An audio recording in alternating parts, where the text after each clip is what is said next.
Halo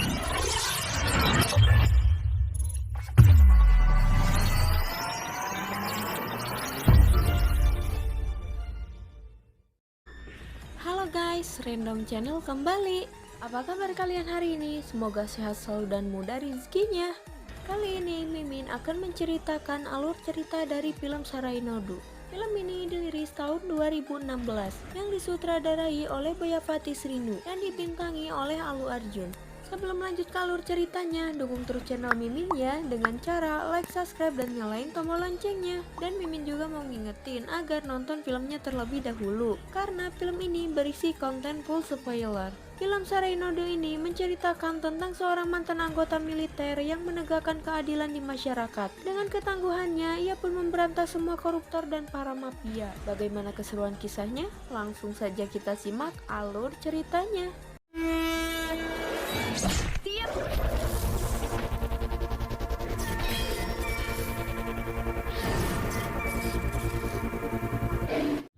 Film diawali dengan diperlihatkannya seorang anak Perdana Menteri yang jahat bernama Vikram Danus. Ia mendatangi kediaman seseorang yang bernama Anwar untuk bernegosiasi soal tanah.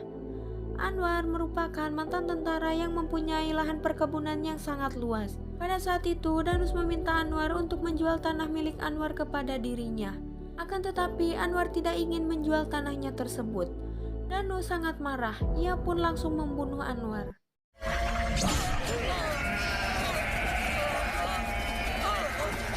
Setelah kematian Anwar, istri Anwar yang bernama Siti dan keluarganya mendatangi pengacara untuk mengusut kejahatan yang menimpa keluarganya. Mereka mendapatkan warisan tanah seluas 16 are untuk bertani. Tetapi di dekat tanah mereka telah dibangun tambang minyak, sehingga tanah mereka dan penduduk di sekitarnya pun terenggut. Menantu Siti mencoba protes, akan tetapi ia malah diseret menggunakan kuda. Bahkan nyawanya pun terancam. Polisi, MLA, dan yang lainnya takut kepada mereka. Pengacara pun ketakutan dan menolak kasus tersebut. Setelah Siti menyebut dalang dari semua itu adalah Masud Pahlawan yang merupakan anak buah Danus. Tapi pengacara tersebut menyarankan agar Siti menghubungi pengacara yang bernama Sripati. Sripati merupakan pengacara yang tidak pernah menang di pengadilan. Akan tetapi di luar pengadilan tidak ada yang mampu mengalahkannya. Karena Sripati mempunyai keponakan yang selalu menegakkan keadilan dan tidak akan mengampuni siapapun yang melanggar hukum. Dan orang yang dimaksud itu adalah Gana. Singkat cerita, keluarga Anwar telah melapor kepada pengacara Sripati. Di sana Gana pun menghajar semua anak buah Danus.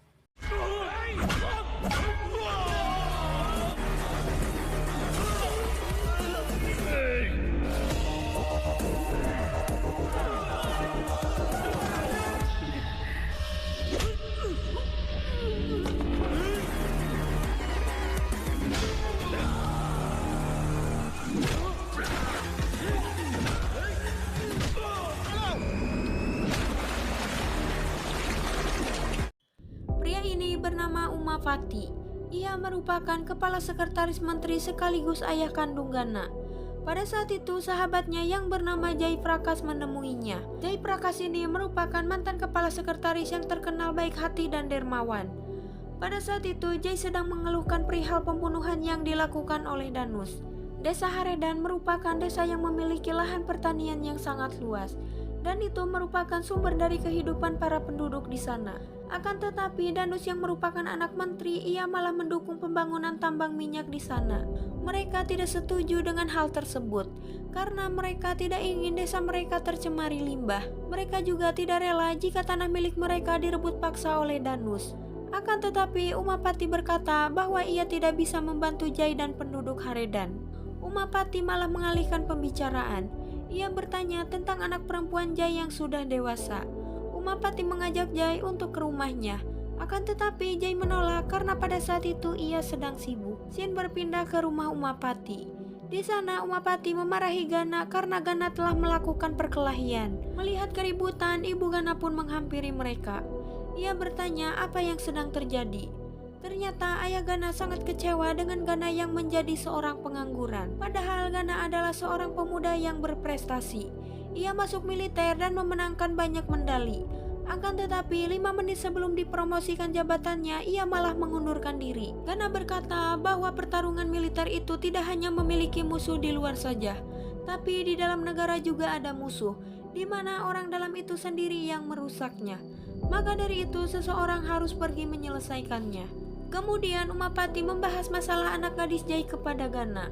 Umapati juga menyuruh Gana dan Sripati pergi ke rumah Jai untuk melihat anak gadis Jai. Dan mau tidak mau Gana tetap harus pergi. Singkat cerita, Gana dan Sripati pergi menuju rumah Jai Prakas. Saat di perjalanan, tiba-tiba Gana menghentikan mobilnya karena melihat seorang wanita. Wanita ini bernama Hansita Reddy. Pada saat itu Reddy sedang menyapu jalanan. Gana pun mencari perhatian Reddy dengan cara membuang kertas di jalanan tersebut. Reddy pun marah. Ia bertanya apa masalah Gana. Akan tetapi Gana malah menjawab masalahnya karena ia mencintai Reddy. Dan ternyata Reddy itu adalah seorang MLA. Ia selalu membantu banyak masyarakat untuk mendapatkan keadilan. Pada saat itu Reddy sangat kesal kepada Gana. Ia pun mengancam Gana bahwa ia akan memukulnya. Akan tetapi Gana malah berkata bahwa Reddy akan merindukannya dan memeluknya. Reddy yang jijik dengan Gana, ia pun mendorongnya. Kemudian ia pergi dengan wajah yang kesal. Di tempat lain, Danus kedatangan tamu seorang pengusaha kaya yang bernama Prasad Kumar dan putranya Parendra. Mereka meminta bantuan Danus atas kasus pemerkosaan dan pembunuhan seorang wanita. Parendra pun menjelaskan semua masalahnya. Di suatu kampus, Parendra memperkosa seorang wanita. Karena wanita tersebut berisik, Parendra pun memukulnya hingga ia pun tewas. Dan ternyata berita tersebut sudah menyebar di media. Danus meminta jaminan tanah seluas 300 hektar sebagai upah dari kasus tersebut. Di sisi lain, kedua orang tua korban meminta bantuan Reddy untuk kasus pemerkosaan dan pembunuhan terhadap putrinya. Reddy pun berjanji bahwa mereka akan mendapatkan keadilan. Kemudian Reddy menyuruh asistennya untuk menyiapkan pengacara dan mengumpulkan semua bukti dari kasus tersebut. Scene berpindah. Di rumah, ayah Gana bertanya kepada Gana bagaimana hasil pertemuan Gana dengan Putri Jai. Gana pun berbohong. Ia berkata bahwa pertemuan mereka berjalan lancar.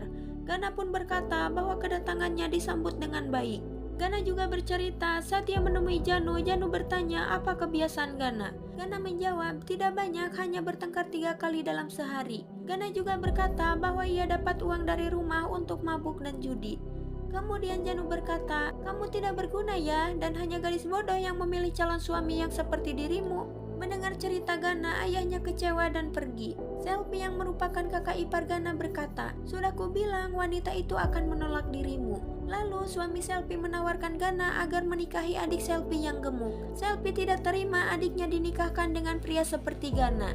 Istri Sripati yang merupakan bibi Gana tidak terima jika Gana yang sudah ia anggap sebagai anaknya direndahkan oleh Selvi. Ia juga berkata kepada Gana agar membawa calon istri yang cantik sebagai menantunya. Nenek menimbalinya, tidak apa-apa, kulitnya gelap, yang penting tidak gemuk, sambil menyindir Selvi. Di suatu hari, Gana mendatangi rumah Reddy. Ia mengaku-ngaku bahwa ia adalah kekasihnya. Reddy bertanya untuk apa Gana datang ke rumahnya. Gana beralasan bahwa daerahnya kotor, ia meminta Reddy untuk menyapu daerahnya. Reddy berkata agar Gana mencari wanita yang selepel dengannya. Akan tetapi, Gana malah menjawab bahwa dalam 4 hari Reddy akan menyukainya. Di malam hari, saat Gana sedang makan, ayah Gana pun menghampirinya. Dan tiba-tiba ayahnya membanting HP Gana, karena Gana telah menggoda seorang MLA. Gana malah menjawab, jika ia menikahi Reddy, ia akan mendapat rumah, mobil, dan yang lainnya secara gratis. Di suatu hari, Gana dan Sripati melihat keributan di luar gedung pengadilan.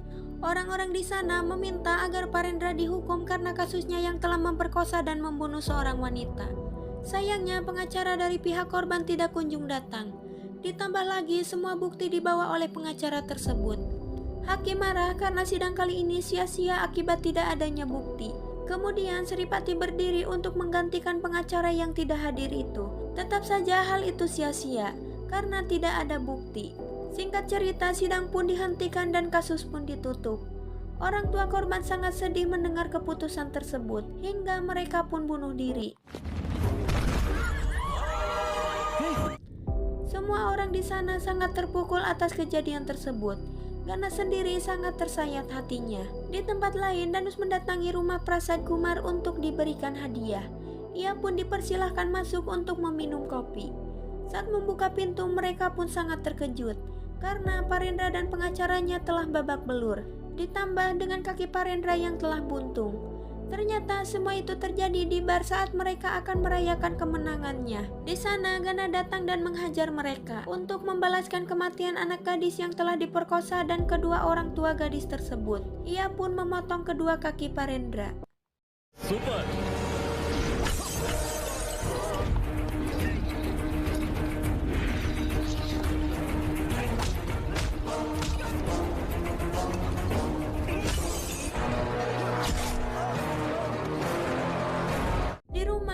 Gana bertanya dari mana Gana tadi malam. Dengan gugup Gana menjawab bahwa tadi malam Gana bersama teman-temannya. Gana kira ayahnya mengetahui kalau dirinya habis menghajar seseorang. Kemudian ayah Gana mengajak Gana untuk menghadiri pesta temannya DGP yang akan pensiun, karena DGP sendiri yang meminta ayah Gana untuk mengajak Gana ke pestanya. Singkat cerita, pesta pun telah dimulai dan Gana pun menghadirinya. Di sana ternyata DGP ingin membicarakan sesuatu dengan Gana, makanya ia mengundang Gana ke pestanya. DGP mendengar kalau Gana telah membunuh Mansur lawan. Pada saat itu DGP memuji Gana karena Gana telah melakukan hal yang benar. Tapi ia menasehati Gana agar mengingat satu hal, yaitu jangan terlibat dengan orang-orang yang terhubung dengan hukum dan sistemnya. Tak lama Danus pun datang ke pesta. Melihat Danus, Gana teringat dengan ketidakadilan yang Danus lakukan. Di sana Danus melihat mata Gana yang sangat tajam. Ia pun menyuruh anak buahnya untuk mencari tahu tentang Gana. Gana yang tahu hal tersebut, ia pun langsung membunuh anak buah Danus. Pada saat itu Sripati meminta Gana tenang agar tidak merusak pesta DGP. Beruntungnya pada saat itu Reddy berada di pesta hingga emosi Gana pun dapat terkontrol. Keesokan harinya Reddy mendatangi rumah Gana. Ternyata Sripati dan istrinya yang mengundang Reddy. Tetapi nenek berkata bahwa dirinya yang akan menentukan apakah Reddy terpilih sebagai calon istri Gana atau tidak. Nenek bertanya kepada Reddy, apakah kamu mengikuti kursus jahit, mahedi, atau kecantikan? Reddy menjawab, sebenarnya aku sedang belajar di US. Tapi tiba-tiba ayahku meninggal, kemudian aku dipilih oleh masyarakat untuk menggantikannya. Nenek kembali bertanya, apakah Reddy menerima suap? Semua orang terkejut mendengar pertanyaan tersebut. Akan tetapi dengan manisnya Reddy menjawab bahwa ia tak pernah menerima suap. Kemudian nenek berkata, kamu seorang MLA, jika bicara kamu lembut, bagaimana cara kamu bekerja? Tak sempat menjawab, tiba-tiba telepon Reddy berdering. Kemudian Reddy izin keluar untuk mengangkat teleponnya. Saat menerima telepon, sifat asli Reddy pun keluar. Ia mengancam si penelpon bahwa ia akan mematahkan tulangnya. Ia juga akan memberi penyiksaan tingkat 3 karena si penelpon bertanya terus. Nenek pun terkejut mendengar hal tersebut. Setelah itu Reddy kembali ke dalam. Ia pun bertanya kepada nenek apakah masih ada pertanyaan. Karena takut, nenek pun berkata, apalagi yang harus saya tanyakan kepada calon menantu yang telah terpilih. Setelah itu Reddy mengatakan maksud tujuannya datang ke rumah Gana. Ia berkata bahwa ia menyukai Gana karena Gana orang yang baik. Ia pun meminta agar mereka sekeluarga datang untuk menyaksikan perjanjian bahwa Gana tidak akan lagi terlibat dalam pertarungan, agar pernikahan mereka kuat terjalin. Lalu Gana pun membayangkan sesuatu jika ia harus selalu mengikuti keinginan istrinya dan selalu mengikuti kemanapun istrinya pergi. Lalu Gana pun tidak setuju. Akan tetapi istri Sripati membujuknya agar mereka segera menikah dan memberikan mereka cucu. Singkat cerita, sumpah tersebut pun digelar di depan patung dewa dan disaksikan masyarakat. Gana pun disumpah. Akan tetapi di tengah-tengah sumpahnya tiba-tiba teroris meledakkan sebuah bus. Semua orang terkejut dan ketakutan. Dan tiba-tiba ada seorang wanita yang memanggil nama Gana. Dia berlari menghampiri Gana. Akan tetapi di belakangnya ia dilempari besi yang membuatnya terjatuh dan berdarah. Dan ternyata wanita tersebut adalah Janu putri Jaiprakas. Tak lama anak buah Danus menghampiri Janu dan akan membunuhnya. Saat Gana hendak menolong Janu, Reddy pun menahannya. Karena Gana telah bersumpah bahwa ia tidak akan bertarung. Akan tetapi Gana marah dan meminta Reddy untuk melepaskan tangannya. Kemudian Gana melemparkan trisula ke leher salah satu anak buah Danus. Kemudian Gana menghampiri Janu yang ketakutan. Gana berkata kalau ia tahu semuanya dan berusaha menenangkan Janu. Pada saat itu Gana meminta Janu tetap menatap mata Gana karena Gana akan menghabisi semua anak buah Danus.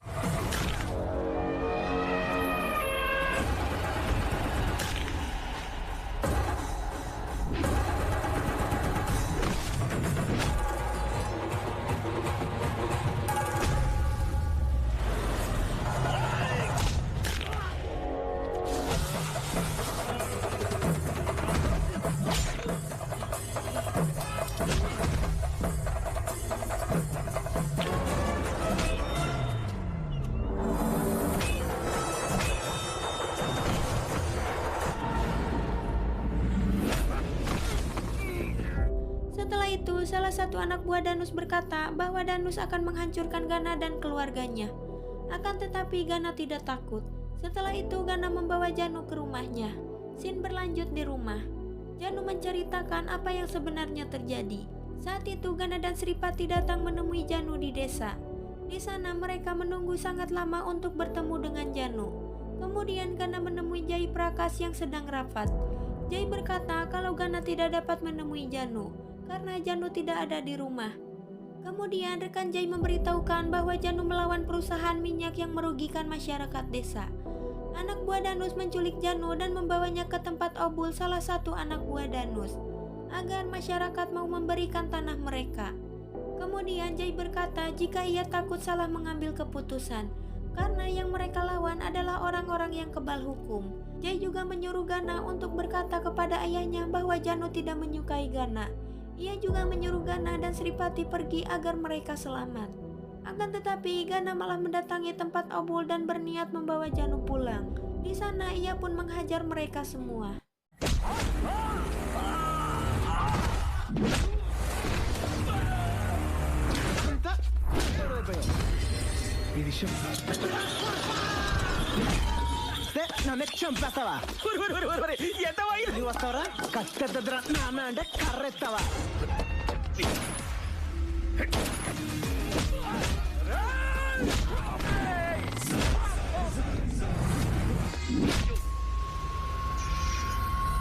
Kemudian Gana meminta Obul untuk memanggilkan Janu.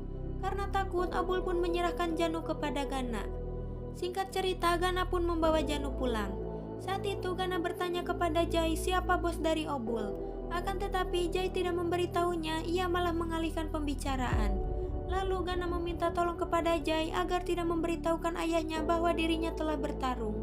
Ia juga meminta agar Jai berkata kepada ayahnya bahwa Janu menolaknya.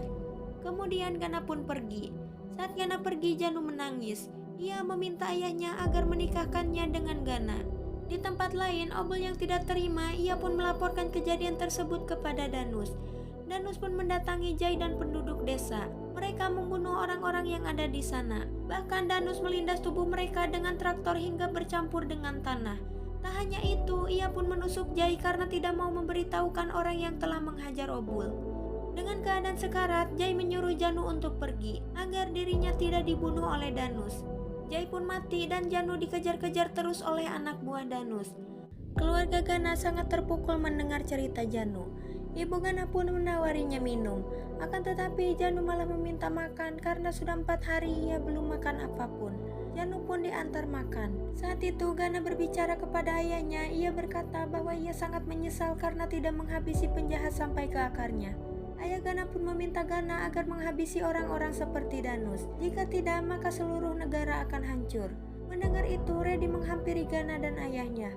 Ia pun meminta Gana agar membantu Janu. Dan Reddy sadar bahwa Gana diciptakan hanya untuk Janu. Reddy juga berkata agar Gana tidak sungkan jika membutuhkan bantuannya. Kemudian Reddy pun pergi dari rumah Gana. Scene berpindah. Gana dan keluarganya mengantar Janu ke rumah sakit untuk berobat. Gana pun keluar sebentar karena ada urusan. Saat ia kembali, ia melihat anak buah Danus yang akan membawa pergi Janu. Gana pun langsung menghajarnya dan mencekokinya dengan peluru yang ada di dalam pistol.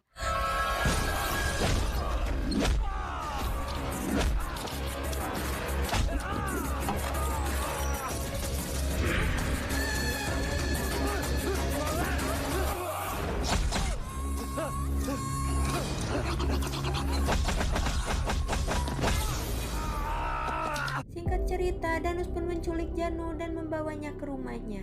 Ia pun mendorongkan pistol dan bertanya kepada Janu di mana keberadaan Gana. Dan ternyata Gana berada di sana. Danus pun langsung menembakkan pistol tersebut kepada Gana. Akan tetapi pistol tersebut tidak ada pelurunya.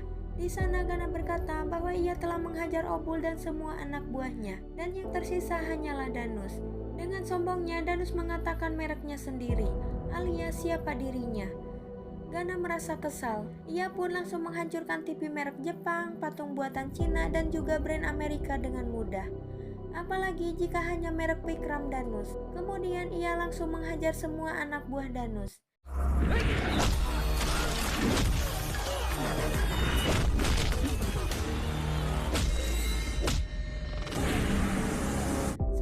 itu Gana menyiram Danus dengan bensin.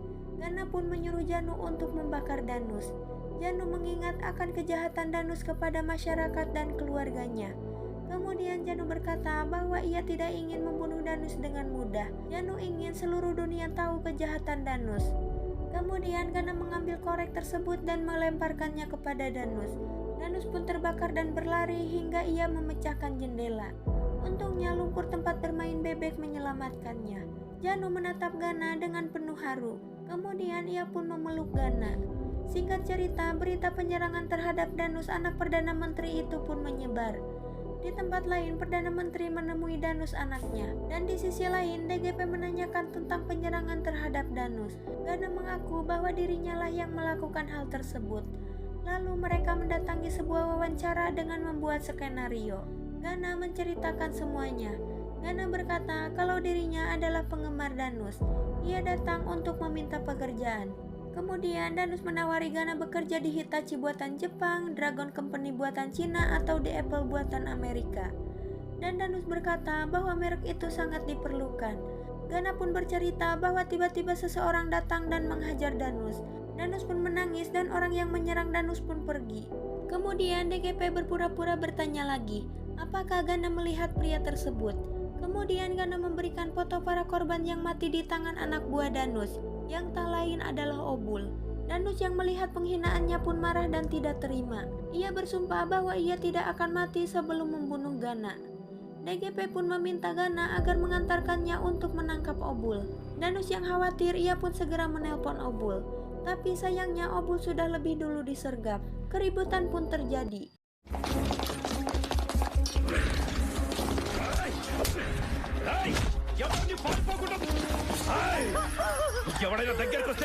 Akan tetapi saat Gana menunjukkan wajahnya, Obul pun ketakutan. Karena takut dibunuh Gana, ia pun meminta agar polisi menangkapnya. Dan Obul pun memberikan keterangan. Ia berkata bahwa ia hanya menjalankan semua yang diperintahkan oleh Danus. Ia pun memberitahukan bahwa Danus telah membunuh 21 orang dan Obul siap menjadi saksinya. Singkat cerita, ayah Gana dan pamannya Sripati mendatangi kantor DGP. Saat itu Danus datang, ia pun menembak DGP. Saat Danus akan menembak ayah Gana, Sripati pun menolongnya. Sripati mencoba melawannya, akan tetapi ia malah lebih ditembak. Saat Danus akan menembak ayah Gana, Perdana Menteri datang dan menahan Danus. Ayah Gana meminta tolong kepada Perdana Menteri untuk membawa adiknya Sripati ke rumah sakit. Akan tetapi Perdana Menteri malah menyuruh ayah Gana untuk menelpon Gana agar segera datang ke TKP.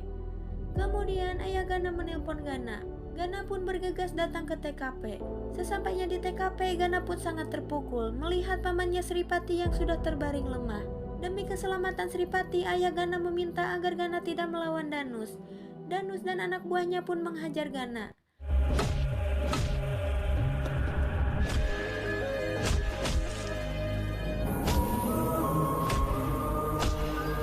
Akan tetapi Perdana Menteri memiliki rencana lain. Setelah Gana mati, ia pun akan membunuh ayah Gana dan Sripati pamannya. Mendengar rencana busuknya, ayah Gana pun memberitahukan kepada Gana bahwa mereka semua akan membunuh Sripati pamannya. Seketika Gana pun bangkit dan menembak anak buah Danus.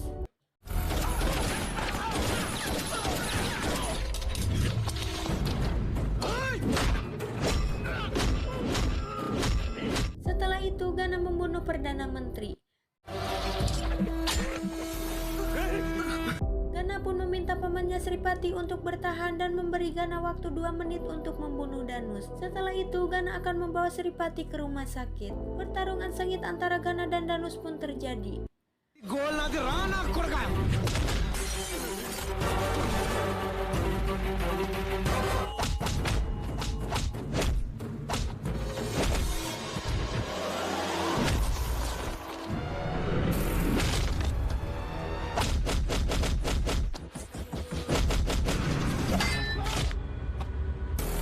Saat itu Danus mengambil mobil dan akan menabrak ayah Gana dan Sripati pamannya. Gana pun bergegas mengambil mobil lainnya. Ia pun menabrakkan ke mobil yang dikendarai oleh Danus. Kemudian Gana memenggal kepala Danus dengan kampak hingga putus dan Danus pun meninggoy. Singkat cerita, Gana dan keluarganya telah membawa Sripati ke rumah sakit dan untungnya nyawanya pun tertolong. Setelah itu Gana dan DGP pun dimintai keterangan atas kematian Perdana Menteri dan Danus. Gana berkata bahwa ia hanya melihat Perdana Menteri dan Danus dibunuh di depan matanya. DGP pun mengatakan hal yang sama. Ayah Gana pun merasa terkejut dan terheran-heran karena anaknya mengarang cerita yang menutupi cerita sebenarnya. Gana juga berkata bahwa pria yang menyerang Perdana Menteri dan Danus memberinya sebuah wasiat agar Putri Jagannath Reddy alias Hansita Reddy dijadikan Perdana Menteri selanjutnya. Di akhir film, Reddy pun diangkat menjadi Perdana Menteri dan semua orang pun bertepuk tangan. Dan film pun udahan. Cukup sekian untuk alur cerita film kali ini. Saya Admin pamit undur diri dan sampai jumpa di video selanjutnya.